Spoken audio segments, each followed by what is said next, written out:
Well, as Naira continues to decline, Nigerians may now have to further reduce their spending with the increase in domestic materials. Since the Central Bank of Nigeria allowed the Naira to float at interbank market, there has been a further decline, which has now led to manufacturers struggling to get raw materials, with more companies planning to sack more workers or shut down. How can the average Nigerian now survive in the midst of this decline? Joining us in the studio is the CEO of Finance with Mukhtar Mohammed. Mukhtar, good morning. Good morning. Someone asked how good is the morning with the Naira, depreciating to this level. The question is, what are we not doing right? I think we weren't prepared for the floating of the currency. You remember before the floating of the currency, was in this your program, I said, if you float your currency without liquidity, then you expose your currency to market forces, and market forces will always take advantage. Who are market forces? Market forces are mostly the speculators. So what they've seen, they've seen an advantage, especially in the area of liquidity, which is not there. And again, this challenge of manufacturers also having access to FX and also SMEs. The Bureau de Change used to be one slimness process whereby they can accept FX and fast. Now you have to fill it from M, you have to wait, and then times are going. So everybody rather still goes to that parallel market. And the parallel market now does not have so much to give. So the factor of demand and supply begins to play. And so there's so much demand for it and the supply is low. So definitely the price will definitely go up. But saying the Naira is trading at $1,025, is that the real price of the Naira? No, I doubt it. It's just the speculators are really having a field day on the Naira. Tell us what the real price should be. Well, for now, if you look at the import-export window, which the CBN have called it a market, you should be trading between that 750, 780. And if you look at what the Bank of America said when they came in here initially, they are advising their investors that, look, at its stance now, the Naira is undervalued. So you don't want to come into the market when you have an undervalued currency trade into the dollars at 1,000 something. So this is the first time we are saying the Naira is undervalued. Remember, every time we have been saying the Naira is overvalued.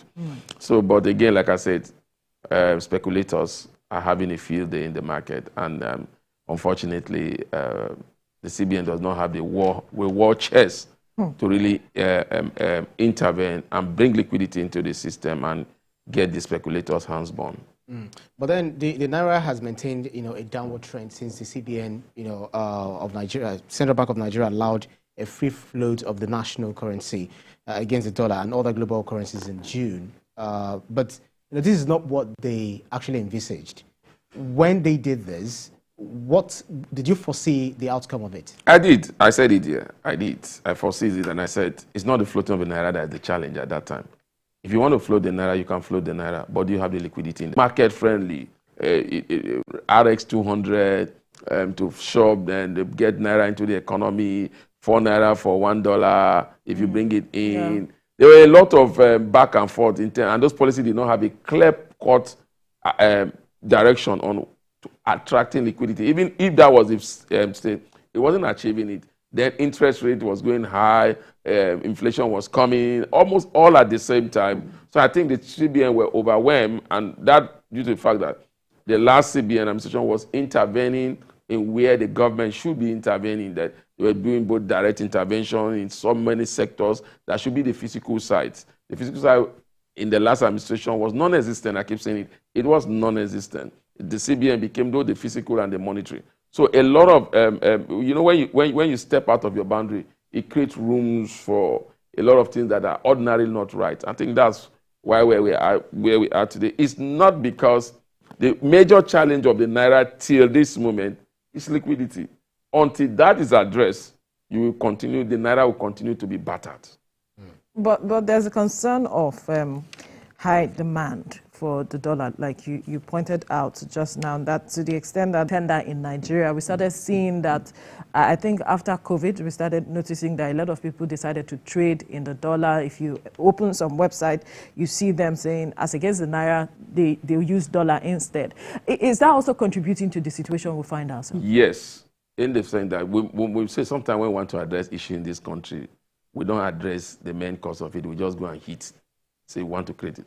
They should ask themselves, how did we get here? Now, the main people that are doing that were the aviation sector, especially the airlines, because their money was trapped here. So they decided that, look, if you want to fly, either you pay us in dollars or we charge you based on the parallel market price of dollar. So most Nigerians now looked at it, look, if you go through the parallel market using the Naira, you want to pay, it was almost 50%. So if you have to sort for dollar to pay them, it was cheaper. So they decided to sort for dollar. That was how we got to where we are. So it still boiled down to that challenge of liquidity, and they're not able to repatriate their money. Look, I tell you today, I've said it on your program, and I thank God the CBN governor during his confirmation with the Senate said he was going to clear up the backlog. Yes. That has not happened. How can he? If that happens, if that happens, sincerely speaking, the Naira will find its state. Because what we have now is that the CBN government, even the Minister of Finance, we have about 6.5 billion backlog. Now, that is creating a lot of scarcity in the system. So you need to boost up liquidity. Now, remember that NNPC also have gone to borrow about $3 billion to help salvage the Naira. So, but all this policy, all this liquidity is yet to find its way into the market. So that basically is the major challenge. And I know the CBN governor has not made any public pronouncement ever since his confirmation from the Senate. But I think he's doing that because he doesn't want to make a pronouncement at the end of the day, turn out the other way, and that also will be negative to the market. So definitely I think they are buying their time, but I think it's time to act fast before it gets out of hand. We've been here before. That's what people don't know. We've been here before. And that's when the import-export window came into being. And we saw it stabilize for a very long time. But the difference between then and now is we still had a little bit of liquidity. At that time, CBN was still giving Bureau de change 250 million weekly.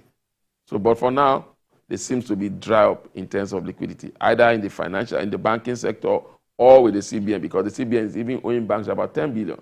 The former, the acting CBN governor at a point said they were going to pay banks those money to boost up liquidity so that people that are paying school fees, people that have PTA will be able to access it. And that would drive them to the banking space instead of going to the parallel market. As it stands now, the banks are no more giving people PTA. The banks are no more paying school fees for people. So the pressure is on the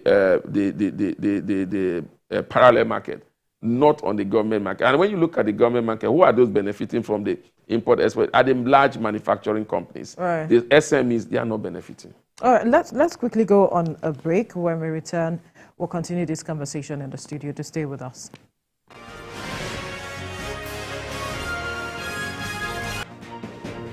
All right, thank you for staying with us. We are looking at the Forex crisis as Naira continues to decline. And we have in the studio the CEO of Finance with Mukhtar speaking with us, Mukhtar Mohammed speaking with us on this matter.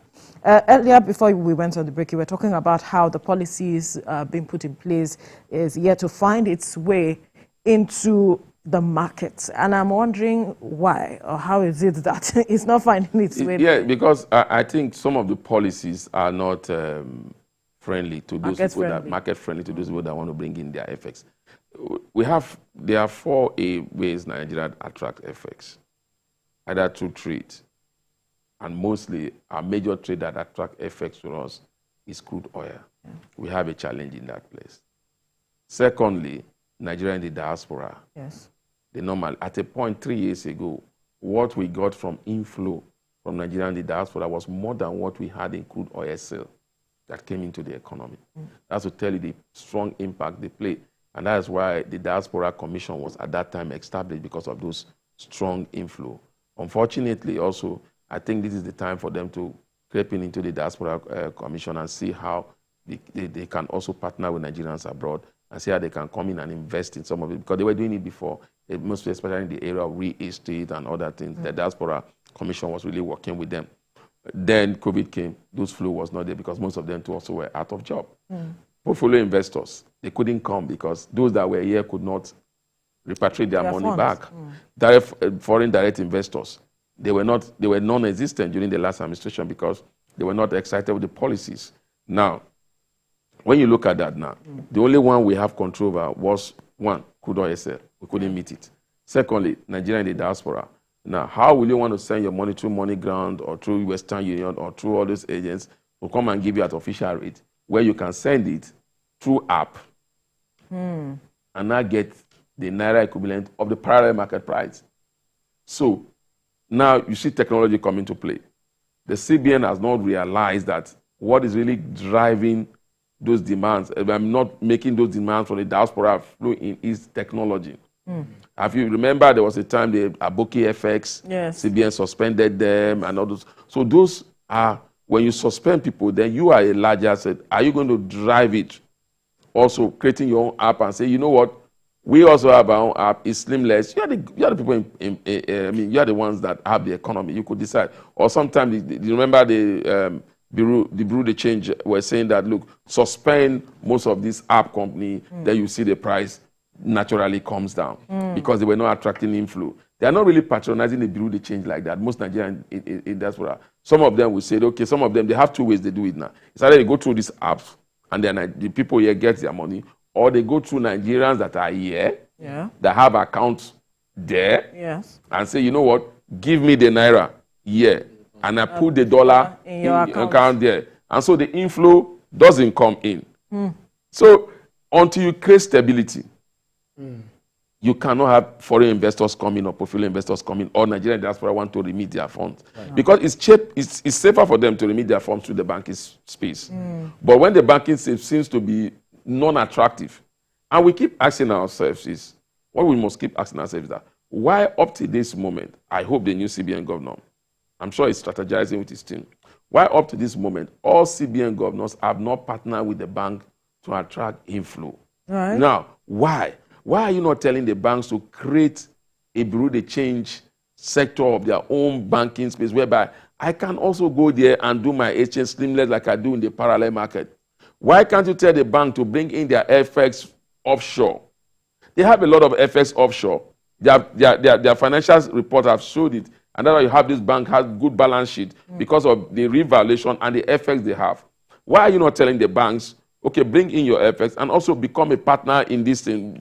But we'll control it. And when you let the market determine it, no CBN anywhere in the world will allow its currency to get to the level ours have allowed it. You will definitely intervene. At a point, you need to intervene. And the only way you can intervene is through liquidity. And if you don't have that liquidity, then you partner with those that have liquidity to intervene into the market. So as it stands now, I don't know what is happening in the CBN, that the CBN have refused to partner with the deposit money banks in Nigeria to attract those liquidity into the system. Why the Bureau de Change will continue to strive? There's no competitor. There's nobody that you can go that is competing with them. And then the demand for it is high there. So definitely, in developed countries, you walk into their banks and do your exchange seamlessly. That's right. You don't even see anybody along the road. Of course not. Right. You've already spoken to the issue of the BDC operators and the impact on the Nigeria. But then my own concern is, first, why do we need, in denominating our Naira, we have 1,000 Naira notes, we have 500 Naira notes, 100 Naira notes. But you go to developed economy, for instance, the UK, you spend coins. And we stopped. I spent coins. Exactly, I did. So we stopped spending coins in Nigeria. Do we really need 1,000 Naira? That's one. And the second one is the fact that, dollarization of our economy. I saw a headline recently, saying that Nigeria Labour Congress is requesting for $200, at least $200. That why say it in dollars? Why dollarize our economy? Okay. Some houses are also charging their rates in dollars. Yes. You also mentioned off the air that some businesses are requesting you to pay in dollars and no option for Naira. So why dollarize our economy? Well, number one, we've dollarized our economy because the Naira is suffering a lot of battle. a lot of people that would naturally invest in Nigeria, I mean, even the elite will tell you, you know what, I'd rather change my money to dollar and just keep it. It makes more sense as it stands now. Nigerian, the diaspora that normally invest and bring, say, you know what, I'd rather just keep my dollar than investing because it doesn't make sense. You see, when you look at all these things, when people say it doesn't make sense, it doesn't make sense, it doesn't make sense. Now, for the coin, well, we're not using of the coin, it's the informal sector that costs us things. The woman in the market is not enlightened about the coins, things were going up, and again, in terms of means of exchange, you give them the coins, they don't have change to give you. So all of a sudden, the coins started disappearing. That was basically because Nigeria most patronize the informal sector. We go to the market every day, we enter buses every day, we go from point A to point B every day, and these are the informal sector. It was of recent, I mean, when CBN started coming with transfer, POS, ATM, remember for a very long time those things were not, even at a point, even the people in the market will tell you that give us our cash until we had those redenomination of the currency. That's when they begin, some of them started saying, okay, I have POS, or you pay the charges. So that is one. Secondly, when you talk about the Labour Congress saying $200, now, why are we thinking like that? It's just simple. 90% of what you consume in Nigeria is imported into this country. So the lot of inflationary pressures that they are suffering for is as a result of the exchange rate volatility. Now, I keep saying it, you can hike the rates, you can remove liquidity in the system. That will not solve Nigerian problem. Nigerian problem and United States problem is not the same. The United States of America will hike rates and you will see the impacts. Nigeria will hike rates to bring down inflation, rather inflation will go up. Because the core issue is not the rate. The core issue has to do with, we import a lot of things. If you stabilize the rate, inflation will naturally come down. Because that means if I was buying a goods at an exchange rate of 1,000, I'm not able to buy it at 750 or 500 or 600, definitely that goods will come down. Now when you go cereal and all those things have gone up because they are not being manufactured yet. Most of them are being imported into this country. Price of drugs have gone up because even the Smithland that used to be here have closed shop. So even common malaria drugs now is high because the people that used to do it are no more here, and it's all due to this FX issue. So address FX challenges, then you bring the economy to stability. So when you talk about dollarization is because when the Naira started talking about it, a lot of people decided that, you know what, even the ordinary Nigerians, some of them, rather change their Naira to dollar and keep it at home. And once investment is not coming into your economy, there's no productivity. Correct. You see, I've told you, why did they call denomination currency? Currency is meant to flow. That's right. So once it flows, that's why they say currency. It's like current. It must flow from point A to point B. Once it's not flowing, it's being hoarded, then there is scarcity. And once there is scarcity, there is volatility. And once there is volatility, there is price hike. So that's the challenge. Interesting. Wow, that's where corruption also comes in. Yeah, when you talk about corruption, it's played a major role. Remember, there was a time the EFCC started arresting the Bureau de Change operators. During that period, the exchange rate went down a little because all of them went into hiding. Now, how does corruption strive, especially during the last administration? Was because of the body language of the president. I said the body language. He was saying, oh, I don't want corruption. So most of the people that were corrupt, what do? They would rather collect the Naira, then change it to dollar and keep it in their home because they don't want EFCC to investigate them. So those dollars were the one, some of them were not given to the Bureau de Change also to come and exchange at a high price. Just if you think, just look at the former Accountant General of the Federation. The money, the kind of Naira is stolen and exchanged to dollars for them to build houses. So that is another challenge because we don't have a system to curtail some of these challenges. So corruption also is part of the problem that we're experiencing that is making this exchange rate and volatility. We still have time? No, we don't have time. Unfortunately, we have to wrap things up now. Mukhtar Mohammed, CEO of Finance with Mukhtar. It's always a great time speaking with you. Thank you. Thank you so much. Thank you.